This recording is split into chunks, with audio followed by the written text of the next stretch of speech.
The emotional Marine kind of sounds like an oxymoron, doesn't it? I mean, these are the toughest of tough in our military, but one veteran says it's his training that is the secret to your happiness. I want to bring in former Marine and author Eric Rittmeyer. He wrote the book, The Emotional Marine, 68 Mental Toughness and Emotional Intelligence Secrets to Make Anyone Instantly Like You. And you caught our attention because nobody likes anyone anymore. You can't sit at a dinner table, even with your own family, without some sort of argument ensuing. It seems that people can't even have an emotionally intelligent conversation because of emotions.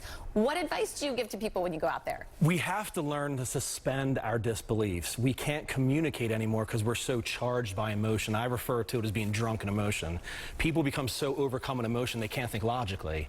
So emotion and logic are inversely related. So as you become more emotional, you're less logical. Once you become so overcome with emotion, you can't think logically. And unfortunately, if that translates into an opposing point of view, someone's going to fly off the deep end and be incapable of holding a decent conversation. None of us civilians would be able to have the kind of training a Marine would have to control our emotions and to be that strong, which is why you wrote this book. What is that secret that anyone can really apply it to their own lives? It's understanding the emotion. It's knowing that you're going to, knowing that the majority of what you do is tied to an emotion. And it's understanding that emotion and knowing when you're in an emotional state of mind, you're going to react differently. So you have to understand your triggers, and especially at work. You know, a lot of people don't realize they're getting emotional. So if somebody says something that upsets them, 10 minutes later, they just flew off the deep end, not realizing they were triggered 10 minutes ago. If they'd have known that trigger, they could have prevented it and said, wait a minute, I'm going to act a little bit differently now, so I have to take a step back and respond to this logically. I also found it interesting. It comes on the heels of a Pentagon report last week that showed that active duty service members are seeing a rise in suicides. And these are folks that you wonder, is it because they are forced to be tough mentally? How did you react when you saw that? There's some studies that basically conflict to say that the prior combat doesn't have a direct link to it. I mean, any type of military police, there is a systematic desensitization is what we call it. So systematically, you do have to desensitize your brain to certain things. Take the police, for instance, in New York City. They're dealing with a lot of craziness, split-second life or death decisions, on top of getting, some pretty negative stuff from the people, from the community. That's a difficult situation they're in. I think this is also something parents can educate their teens about. We're seeing the same sort of epidemic when it comes to young people. And when you give your top secret as far as finding some sort of way to connect with others, what would it be?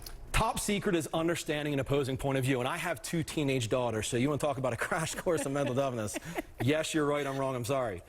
So you just... It works for everything, it really does. I might steal it. It's just, and you're right, and the problem with kids especially, it's become more about social media than it is social interaction.